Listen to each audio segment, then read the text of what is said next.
Buenos días a todos los que están aquí en la comunidad, a los que nos siguen por Zoom. Estamos con el libro de Pete Van Bremen, Como pan que se parte, que es un libro católico maravilloso. Hoy nos toca a la licenciada Mireya Galvez y a mí, Blanca de González, el capítulo 12, compartir. El tema es bienaventurados los pobres de espíritu. Yo quiero que hoy me pongan el 100% de atención, porque como para nosotros con Mireya, en la planificación de la plática, fue una enseñanza maravillosa. Yo les pido, por favor, que si tienen cosas urgentes que platicar, mejor vayan a la salita que les presto, porque si no, no se oye. Vamos a empezar, hoy es viernes, esta semana, en estas oraciones diarias del Espíritu Santo, encontramos lo que a continuación les voy a leer. Al Espíritu Santo lo llamamos Padre de los pobres, porque Él solo puede actuar en un corazón humilde y sencillo, en los que tienen alma de pobres. Eso no significa que tengamos que despreciarnos o sentirnos inútiles. Solo significa que reconozcamos de verdad que lo necesitamos, que sin Él no podemos nada, que nuestra debilidad necesita su fuerza. Con Él estamos seguros, llenos de confianza y arrojo. Pero al que tiene un corazón pobre no se le ocurrirá enorgullecerse por eso, porque sabe bien que todo lo debe al auxilio del Espíritu Santo. Él muestra su gloria en nosotros cuando de verdad reconocemos nuestra pequeñez y nuestras carencias, cuando no nos aferramos a nuestras riquezas, logros y capacidades, cuando descubrimos que no tenemos nada donde apoyarnos porque todo es frágil y pasajero. Los pobres no se sienten tristes por descubrirse pequeños, al contrario, viven la alegría de depender del Espíritu Santo, liberados de la vanidad y de la autosuficiencia. Están realmente abiertos a la fuerza del Espíritu Santo y se gozan en su presencia salvadora. Partiendo de esta oración, Mireya va a compartir la primera parte de la plática.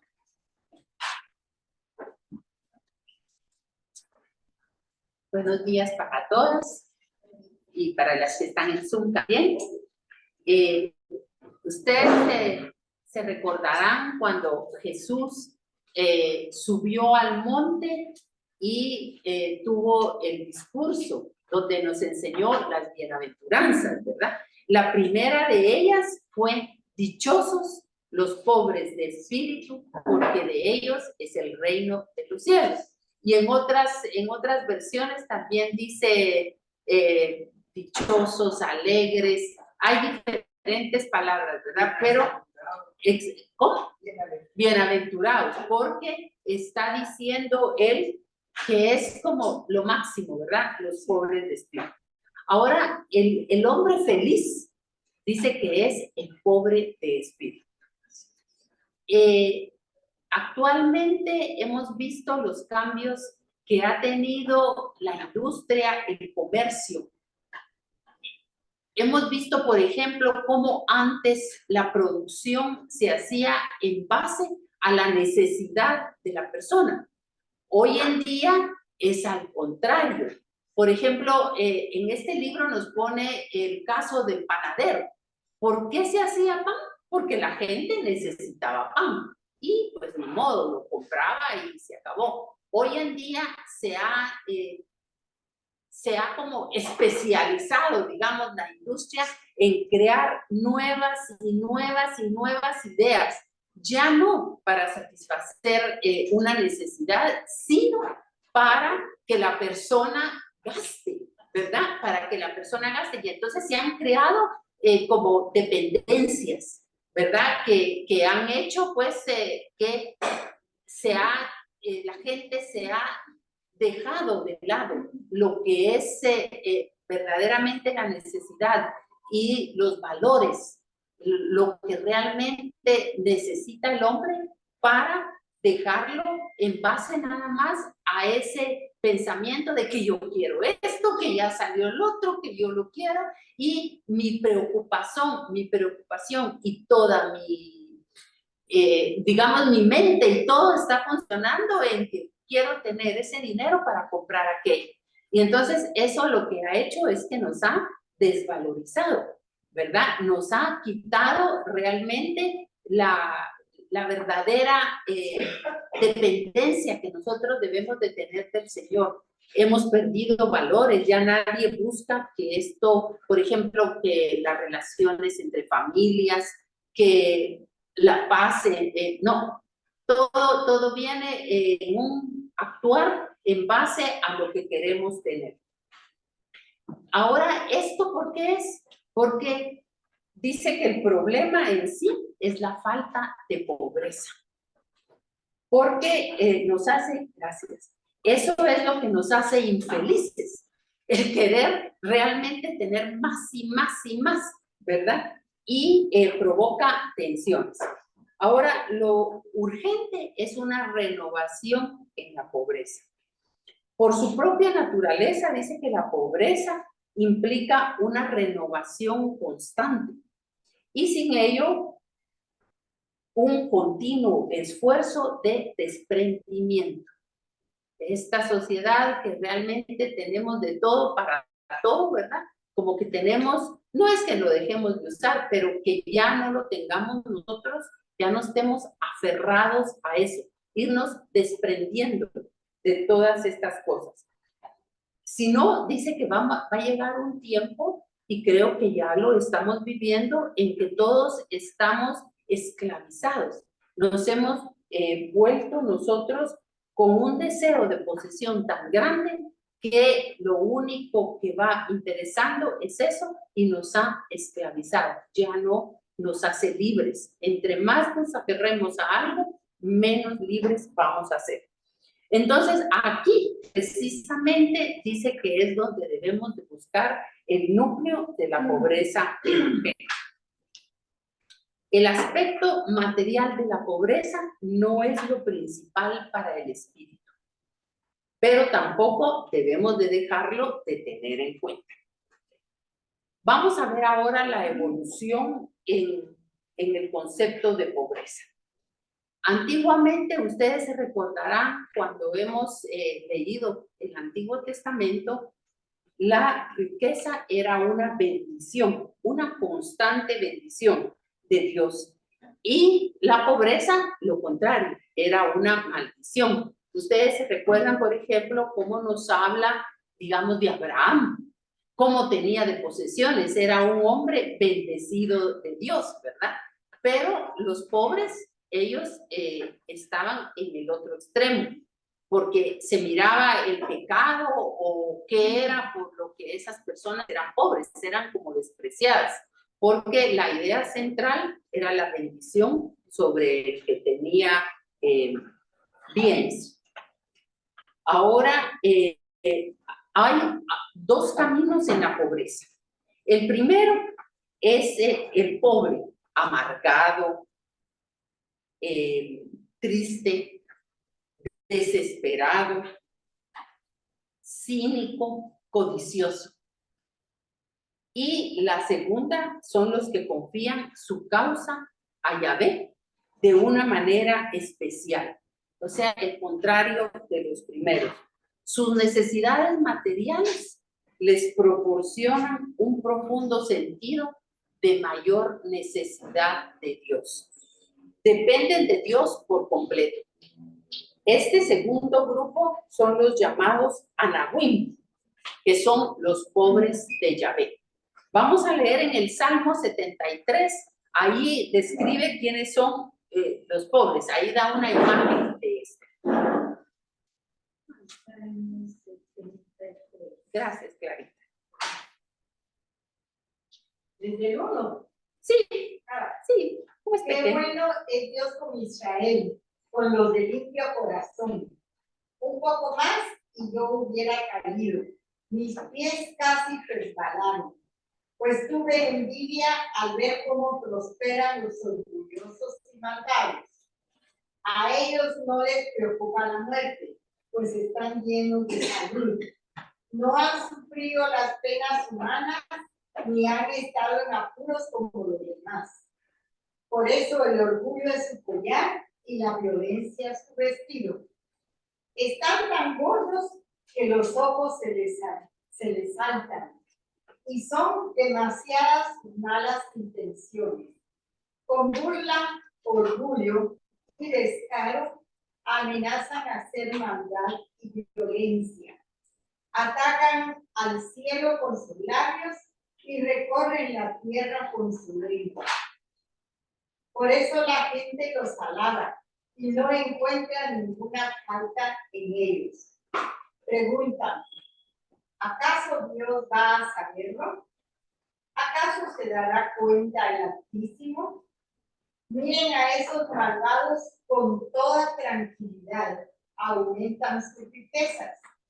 De nada me sirve tener limpio el corazón y limpiarme las manos de toda maldad, pues a todas horas recibo golpes y soy castigado todas las mañanas.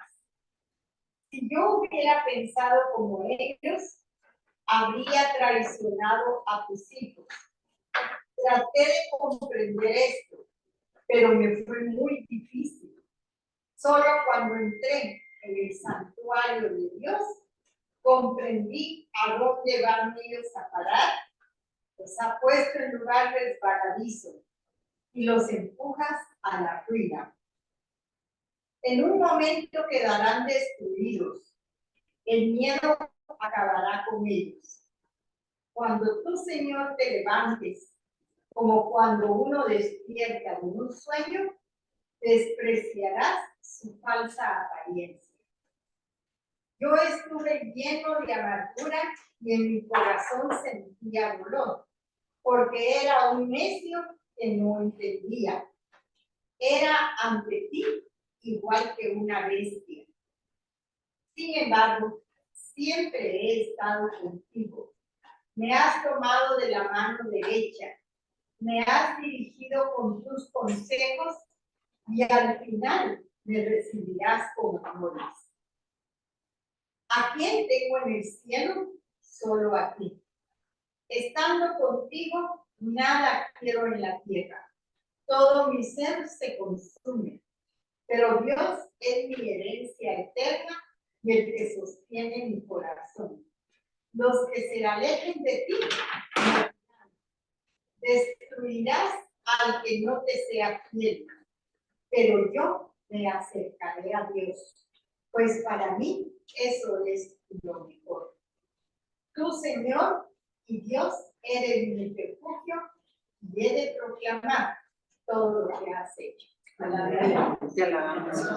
Entonces, como ustedes miran, en este salmo está reflejando las dos clases que hemos platicado aquí. Está hablando de ese pobre, amargado, triste, desesperado, codicioso, como decíamos, pero también al final del salmo nos está hablando de los anahuim.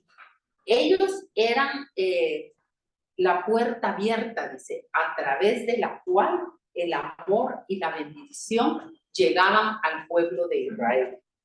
En ellos fue donde se llevó a cabo la transición de la pobreza como maldición a la pobreza como bendición. Se produjo el milagro de una extraordinaria debilidad que se convirtiera en fuente de una extraordinaria fortaleza. Es decir, su propia debilidad fue robustecida con la debilidad de Dios. Miren, yo me quedo admirada cómo el Espíritu Santo ahí sí que siempre en esa unidad y cómo se mueve. Si ustedes se dieron cuenta hoy en la oración, en la mañana y en los cantos, se habló de eso, ¿verdad? Cómo Dios es nuestra fuerza cuando nosotros somos débiles. Ahora, Jesús perteneció a este grupo de los anahuim y también sus discípulos. Ellos también aceptaron esa espiritualidad, tanto en la práctica como en su espíritu. Vamos a leer la segunda de Corintios, capítulo 8, versículo 9.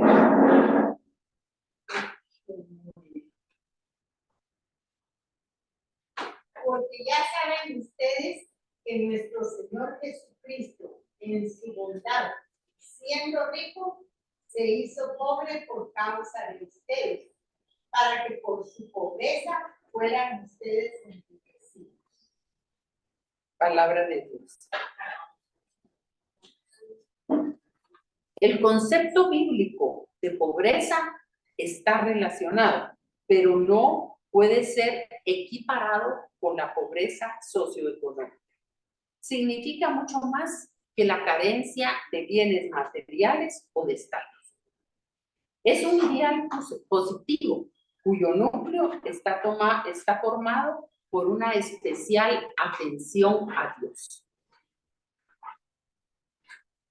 Está descubierto en la dolorosa realidad de la propia experiencia y su apertura a Dios nos lleva también a esa apertura al hombre. Por consiguiente, el hombre, en el sentido evangélico, es un hombre de carácter diferente, llamado dichoso por Cristo, que es lo que vimos, bienaventurados los pobres de espíritu. Es una gracia y una bendición ser así, digno de la felicitación divina. De acuerdo con los criterios humanos, el pobre de espíritu no tiene poder. Sin embargo, está lleno de esperanza. Es sencillo, sin pretensiones. Puede tener posesiones y talentos, pero no está poseído por ellos.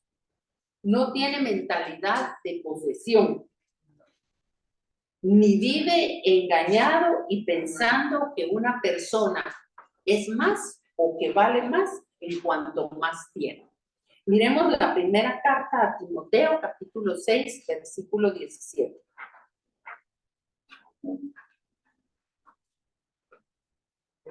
Dice, a los que tienen riquezas de este mundo, mándales que no sean orgullosos, ni pongan su esperanza en sus riquezas, porque las riquezas no son seguras.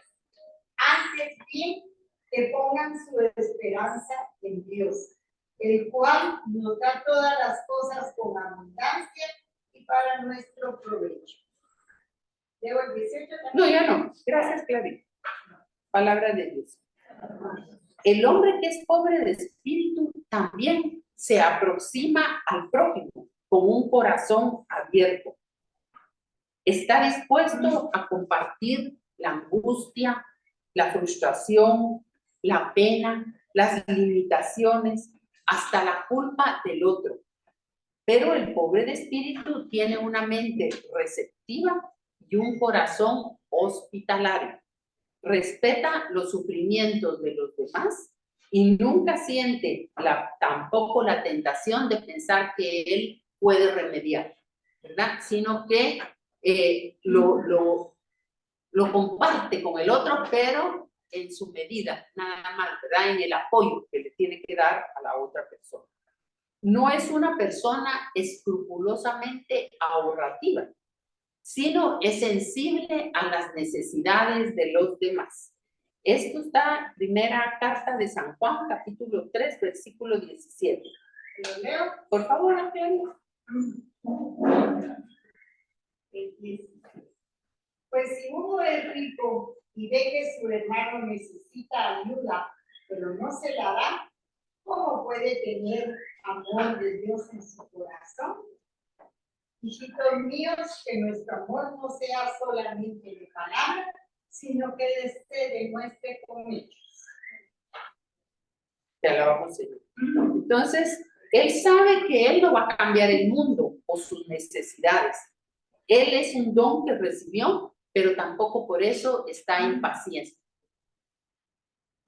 En Lucas 12:32, Pues por ahí. No le entendía. Entonces déjalo.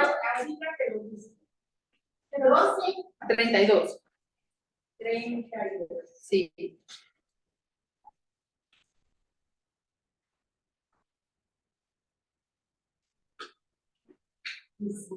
No tengan miedo, ovejas mías. Ustedes son pocos, Pero el Padre en su bondad ha decidido darles el premio. Yo creo que no es. en el cielo. Sí, esa no es Lucas 12:32. No temáis, manada pequeña, ¿esa es? Ah, sí, eso fue. 12:32. Sí. Pero es el 33. Vended lo que poseéis y dad limosna. Haceos bolsas que no se envejezcan, tesoros en los cielos que no se agotan, donde el ladrón no llega ni la polilla destruye. Porque donde está vuestro tesoro, allí estará también vuestro corazón. Era 33. Bueno. Comparte entonces la cualidad divina de amar primero. Así como Dios nos amó primero, Él también ama primero. Y por siempre, Él se da cuenta que es amado por Dios con un amor que no se basa en nada. Acepta su propia vida con agradecimiento y sin aferrarse a ella, dándosela a los demás. No se cree suficiente, al contrario, hay una constante conciencia de su insuficiencia, de su debilidad y la necesidad que él tiene de Dios. Solo de Dios necesita. Él es quien actúa. Descubre que el más valioso de todos los dones es desaparecer en la tremenda pobreza que es la adoración a Dios. El que verdaderamente adora a Dios se despoja de todo lo que lleva, entrega su ser totalmente a Dios, y eso lo vemos en la adoración. Miren ahora que un momento tan lindo de adoración, ¿verdad? En donde ahí sí que nos perdemos nosotros y solo queda Él. Ha aprendido a estar ante Dios vaciándose de todo. No se quejan cuando desaparece el bienestar y el consuelo de la conciencia de Dios en su corazón. Cuando sentimos esos desiertos, ¿verdad? Cuando nos sentimos nosotros vacíos. No, Él no se queja de eso. Él es paciente porque sabe que en su vida siempre está esperando. Él tiene la certeza de que Dios siempre va a actuar, va a responder. La firme convicción también de saber que pertenece a Dios y que también tiene hermanos en la fe y el mismo Señor que lo ayudan en esos momentos de aridez, en esos momentos de pobreza. El pobre de espíritu conoce sus barreras, sus limitaciones, su insuficiencia. No puede amar ni ser como él quiere. No tiene sentimientos de autocompasión. Toma tranquilo los cambios. Su autoaceptación es un acto que se basa en que él sabe que Dios lo acepta como es él. Por eso se entrega a los demás con entusiasmo, siendo él mismo, siendo creativo, optimista, agradecido por sus éxitos y tampoco no disgustado por sus fracasos.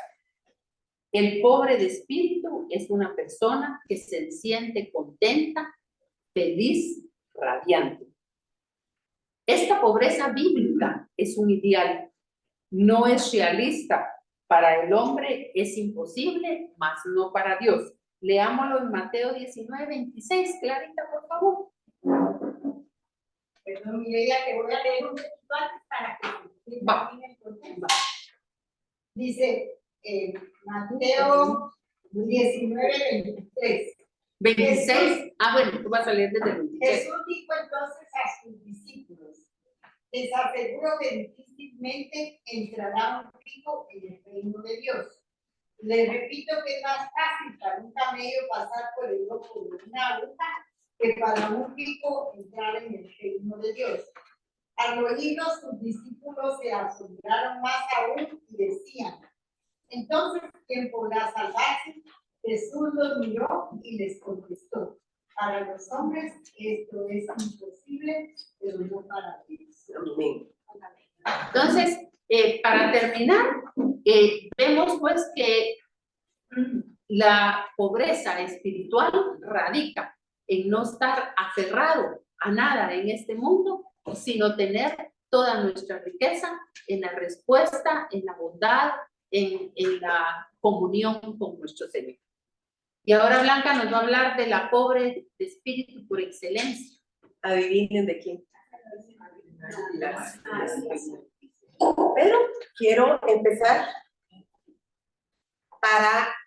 para que nosotros tengamos este concepto muy claro. Primero encontramos con Mireia un precioso documento de la pobreza de María, que no era una pobreza económica, con pruebas y con evidencia. Vivía una vida digna porque Dios no podía contradecirse a él mismo con el Padre Nuestro, danos hoy el pan de cada día, ni con la cita de no joven fui y he envejecido y no he visto justo desamparado ni su simiente que bendiga el pan. Este documento que tiene Mireia está a sus órdenes, la que lo quiera que se lo fotocopien y se lo piden a quien se haga cargo de la fotocopia. Rosy, se me hace favor. El de Mireia está en mejores condiciones que el mío, qué raro.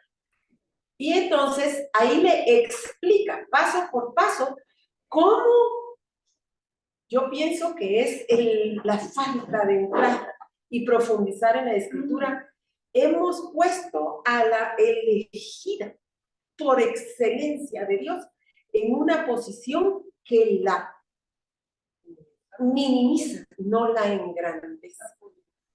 Al confiarle Dios Todopoderoso, el Altísimo, a su Hijo, era imposible que lo trajera en una situación de una pobreza.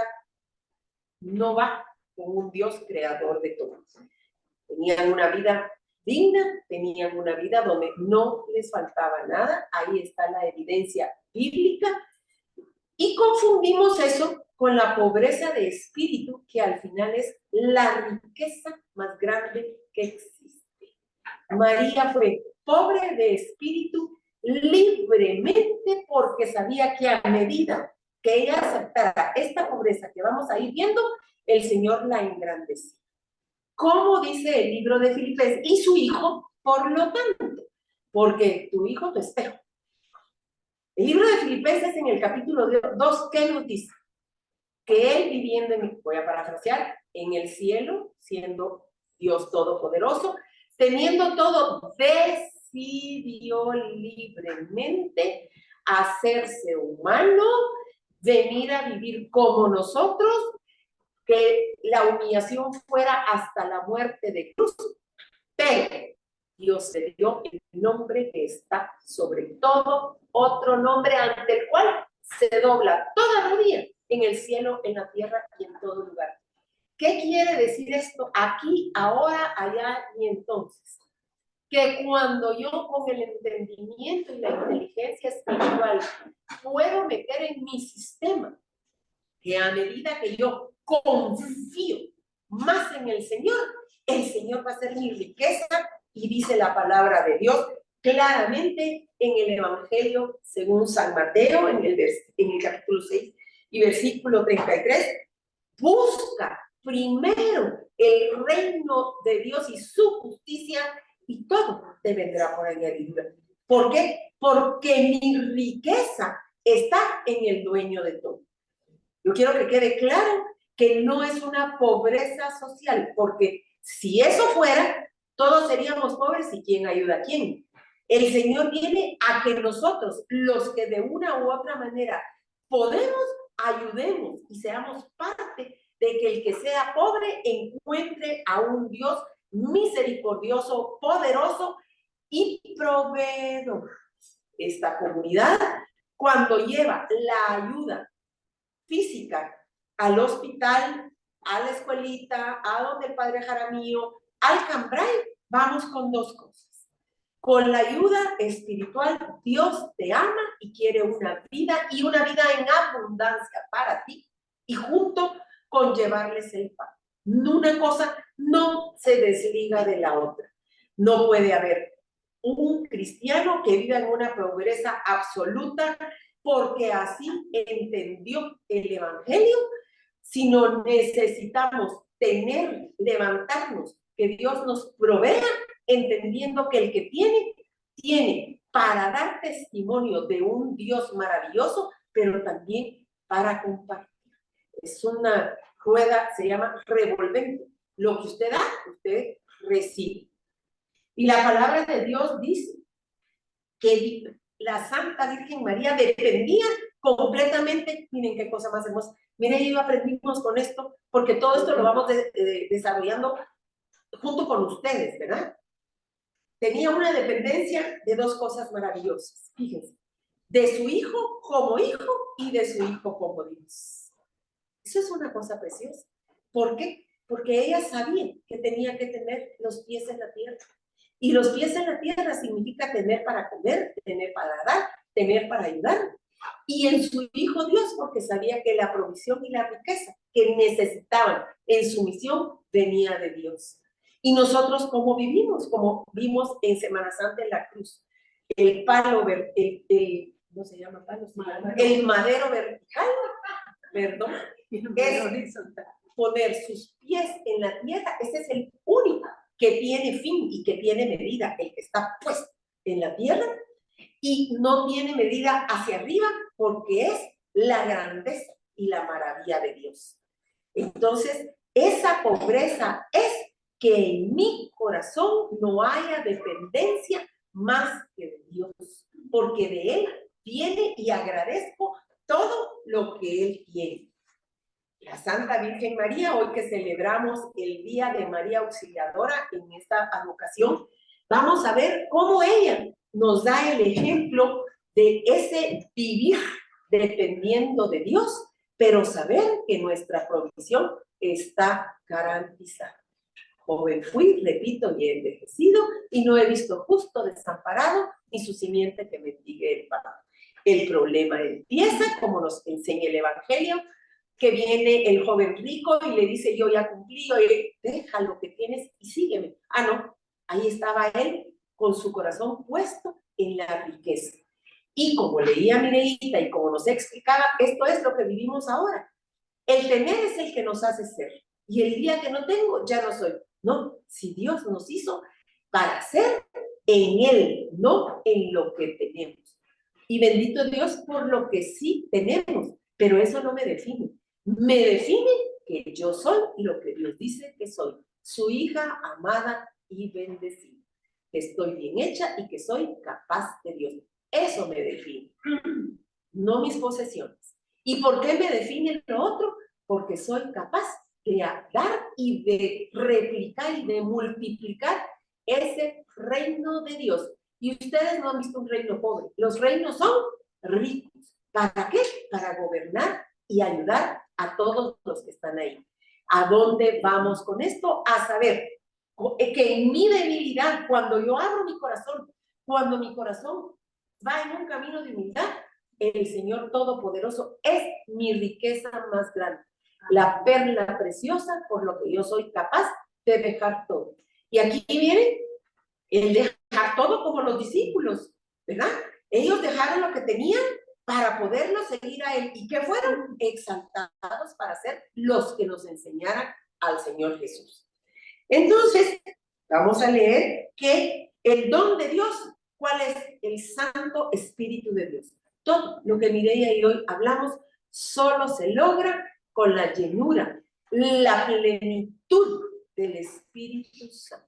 No es un esfuerzo humano, aunque nuestra humanidad tiene que decir que sí, voluntariamente, sino es Dios dándose a nosotros mismos en plenitud absoluta para que nosotros podamos replicar lo que Él hizo en Él mismo, en Jesucristo, en la tierra y en su madre escogida a través de los tiempos para que ella fuera la madre del Señor Jesús. Entonces, vamos a ver que lo primero es la donación que Dios le hizo a la Virgen. ¿Para qué? Para que ella, en el propósito de vida que tenía en ese momento, fuera tan grande que ella fuera a ser capaz de hacer los cambios que necesitaba hacer. Y aquí voy a ponerme en un plan que nosotros siempre pensamos en que la Virgen, pues es que era tan pobrecita que cuando apareció Dios, esa pobreza se convirtió. No, la Virgen, sus magníficos planes que sí tenía. Ella ya tenía un plan de vida, ella tenía a San José como su prometido, ella era una hija amada, ella era una mujer que conocía las escrituras, ella tenía una buena vida. Dios la desacomoda para que sobre el bien que ella tenía obtendría lo mejor, y ese es el llamado para nosotros.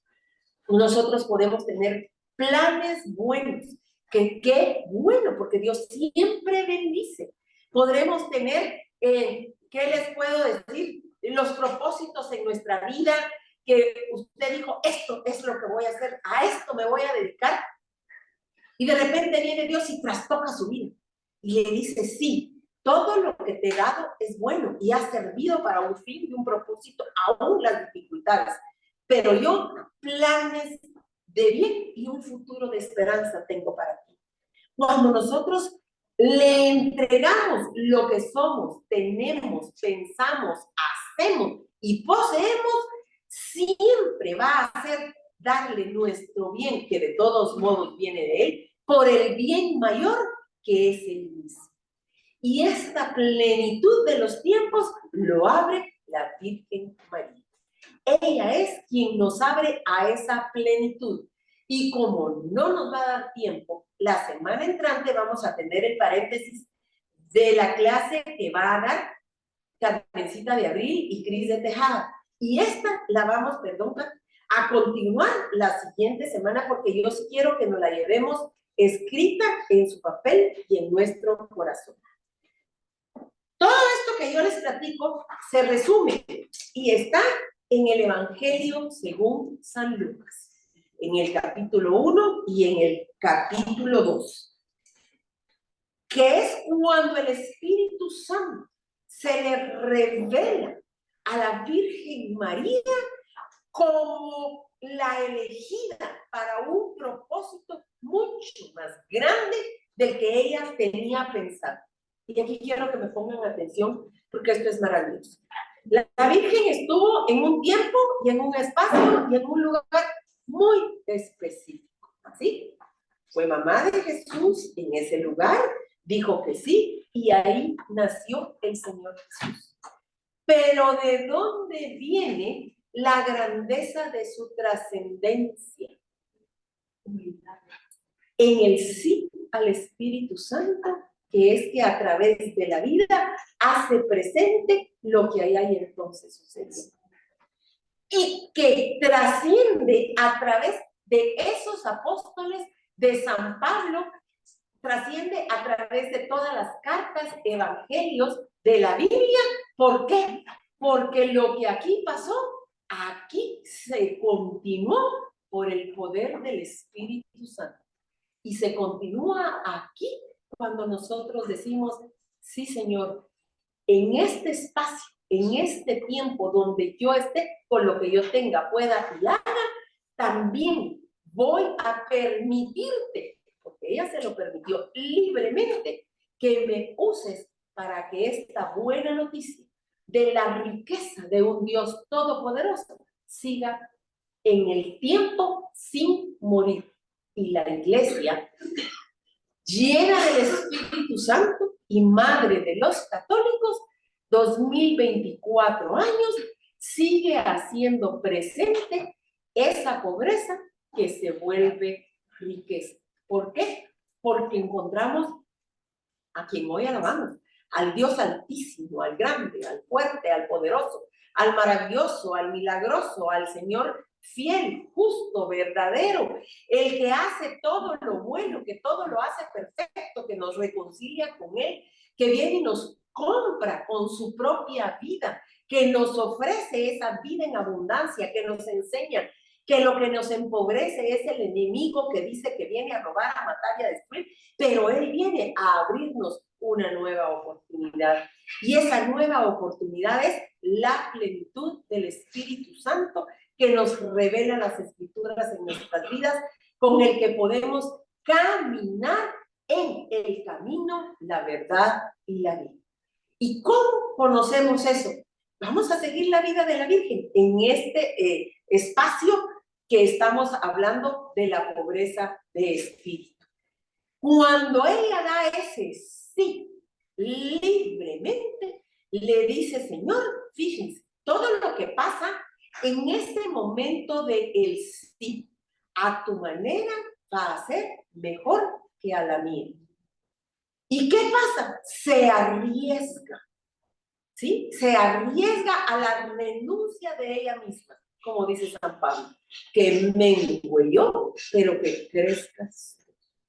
Ella tenía planes, seguramente, de ser mamá. Y al renunciar a ese plan natural, es mamá del Rey de Reyes y Señor de Señores. Renuncia a San José, por supuesto, porque sabían que así no era el modo, porque en aquel tiempo no iban a San José a decir, ah, sí, muy bien. Y sin embargo, le da un San José santificado, maravilloso, que entiende también su misión en esta vida y los acoge como familia. Dice que sí a un nuevo plan de Dios, aún cuando San Simeón y Santa Ana le advierten que lo que le pasó es lo máximo que le haya podido pasar a cualquier mujer, pero que va a atravesarle una espada a su corazón. Pero es tan la magnificencia del Espíritu Santo que ella sabe que si fue escogida para ser la madre del Señor Jesucristo en los planes de Dios, está y todo te vendrá por añadido. Y no se oye ni una vez una queja de la Virgen en todo lo que pasó. Vamos a dejarle de deber que lean San Lucas 1 y San Lucas 2, por favor, para la próxima semana. Pero quiero que hagamos el ejercicio dentro de 15 días de la siguiente manera. En una columna van a poner el sí de la Virgen María. Y van a poner todo lo que la Virgen María hizo cuando se le presenta el ángel. Cómo la aborda, dónde estaba, qué le dice, qué hace ella cuando el ángel la encuentra. Esa palabra es clave, la encuentra. ¿Y qué hace y dice el ángel en ese encuentro? Para que miren cómo los pies en la tierra tienen la bendición de Dios en el cielo. Y sepamos que nosotros somos seres espirituales, hijos de Dios, teniendo esta experiencia temporal en la tierra. Y vamos a ver cómo cada cosa que ella pregunta, a la que ella se conmovió, aquí tiene la respuesta, como la tenemos hoy nosotros aquí, de que todo lo que ella dudaba, lo que ella pensaba, a partir de ese encuentro se vuelve la noticia más extraordinaria para ella y para la humanidad.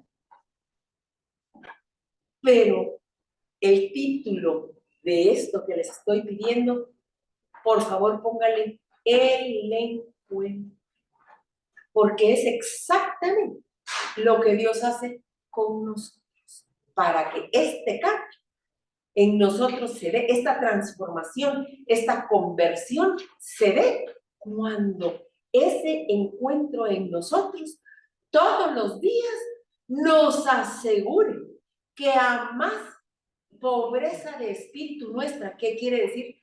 Más débil soy, más fuerte eres tú, nos da la vida con planes de bien que Él tiene para nosotros. Así que yo quiero decirles, porque ya no va a ser el día de Pentecostés, que ya no va a ser el mes de Pentecostés ni el mes de la Virgen, que me cuenten, y vamos a cantar con la Fabi para terminar, y las que ya oyeron esta plática no pueden responder, porque ya saben la respuesta. ¿Cuál fue el primer pequeño Pentecostés que nos enseña la palabra de Dios? ¿Cuál fue? Así es, ella no había oído, el encuentro con Santa Isabel. Viene a ella y salta de gozo el Espíritu Santo.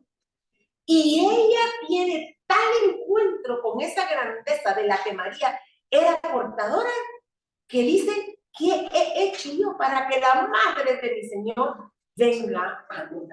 Y empieza la trascendencia de ahí hasta el día de hoy. Y la pregunta para nosotros es, ¿y qué dice la Virgen? No empieza es que fíjate, mi alma alaba al Señor y mi espíritu se alegra en su presencia, ¿sí? Porque ella entiende que esta grandeza solo viene de Dios. Y la pregunta, después de que hagamos estas dos columnas de preguntas y de qué hace uno y qué hace el otro, es, y cuando yo me encuentro contigo, ¿qué te dejo? ¿Qué te dejo? ¿Qué te dejo? Con una sonrisa, con una llamada, con un abrazo, con ese hijo que es el que más me cuesta, con ese esposo que por la edad ya nos cuesta. ¿Qué le dejo? ¿Qué le dejo? Porque ese Espíritu Santo que va con nosotros, cuenta con nosotros para trascender en nosotros. Amén. A mí esto de Pentecostés que vivió ella con Santa Isabel, pudo haberme, ¿qué les puedo decir? Volado la tapa de suelo. Es la pregunta, ¿qué te dejo? ¿Qué te dejo? Y ahí tiene que venir la crítica, el juicio, el querer saber lo que no me importa, en meterme en lo que no me importa. La primera ley. El estar preguntando dónde no me están llamando, en vez de centrarme en en cómo te veo, en cómo te veo. Llega la Virgen y no empieza, y contame, y a esta edad vos vas a tener un hijo. Así es como somos nosotros. Llega y lo que da es lo que a ella, por tenerlo, le sobra al Espíritu Santo. Amén. Amén. Dios las bendiga. Seguimos en 15 días. ¿Cuál es la tarea? El Evangelio según San Lucas, capítulo 1 y capítulo 2. Amén. El capítulo 1 y el capítulo 2 del Evangelio según San Lucas. Así que, por favor, el otro viernes seguimos con esta maravillosa enseñanza y cada uno en sus grupos y en lo que ya les contamos que vamos a hacer. Esto es para Zoom, que tenemos el martes el desayuno aquí. En la exposición se inaugura de pintura, se inaugura el 6 de junio. Vamos a estar mandando el aviso y el concierto y la noche de alabanza de John Carlo el 11 en el grupo Ágape a las 7 de la noche. La exposición, la jornada de lentes para el 31 de junio vamos a estar también mandando la aplicación para que puedan pedir su cita. Dios los bendiga. Muchas gracias.